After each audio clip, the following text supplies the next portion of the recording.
I went back and reviewed how this market died in 2002.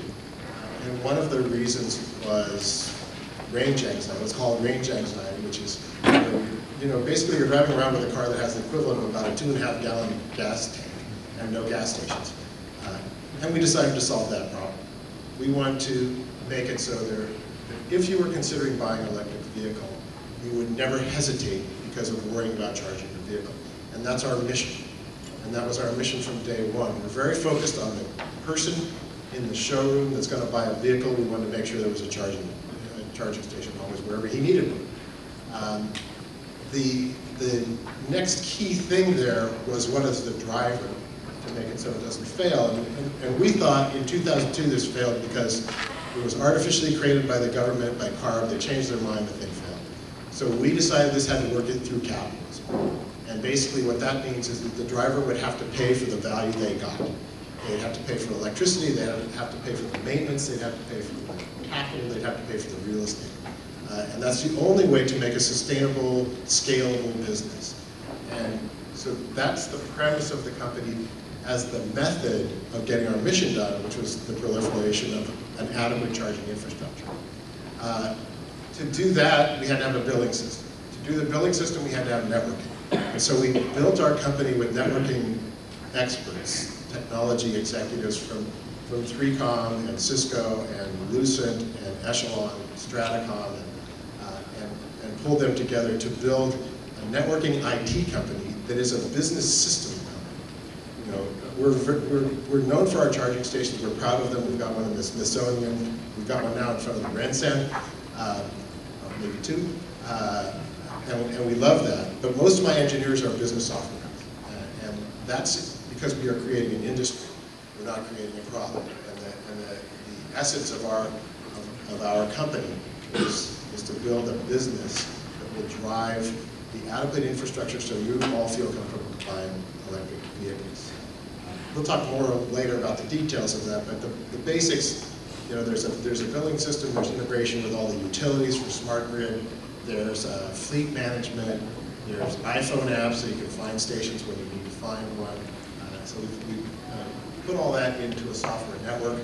Our network, we have network operating centers in Dallas, in London, and in Hong Kong. Our network is operating in 14 countries. Business is strong. We had 500% growth year to year, and that's before any vehicles. So we're looking forward to having some vehicles to charge, which could have a positive impact on our business. So that's our story. I'm a Michigan native and a U of M grad, so this is a homecoming.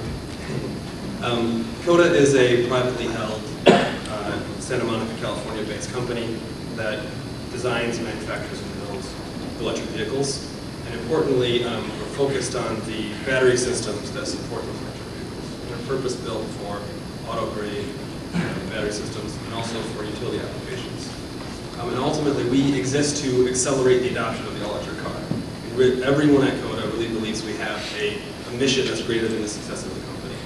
We feel like that we are pushing the industry and we're doing everything we can to ensure that electric vehicles come to market and they're ready. At Coda we believe that green tech is really the driver of the American innovation engine that's been faltering in the last 10 years. And venture capital agrees. I mean, you saw investment north of $5 billion last year, on track to do the same this year.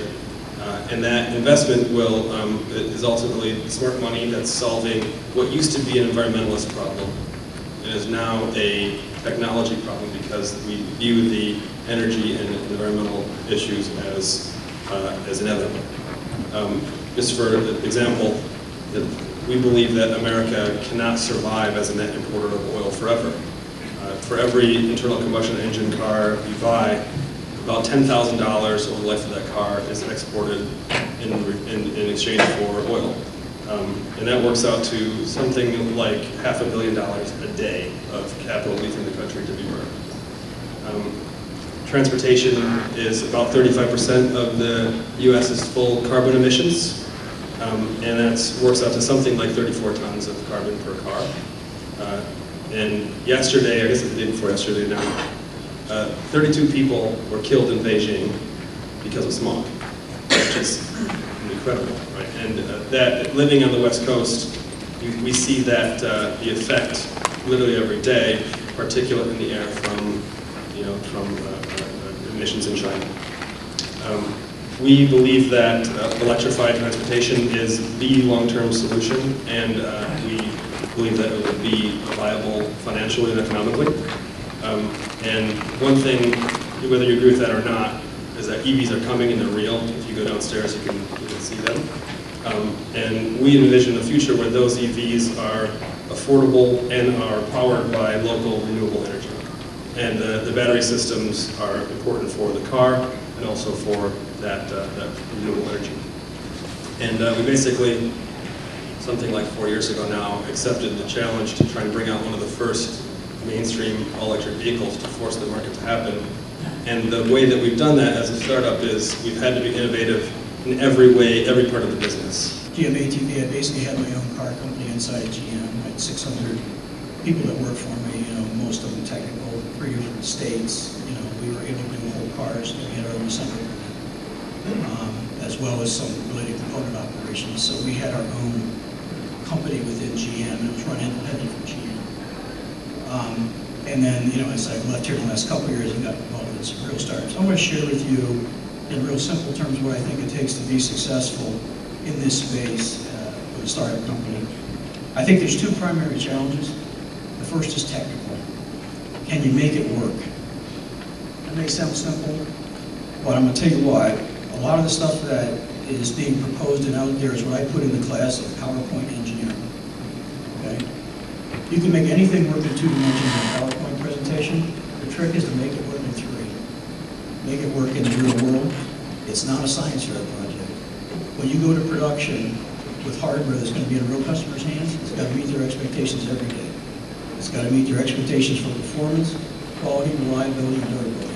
You fail one time, and you're out of the game. There's very little forgiveness. If the customers don't kill you, the lawyers will. So you've absolutely got to be on target. It is a game of attention to detail. It is not for amateurs. Okay? So this stuff has to be well engineered, and it's got to be engineered to actually see service in real customers' hands in real world operating conditions, not on test protocols.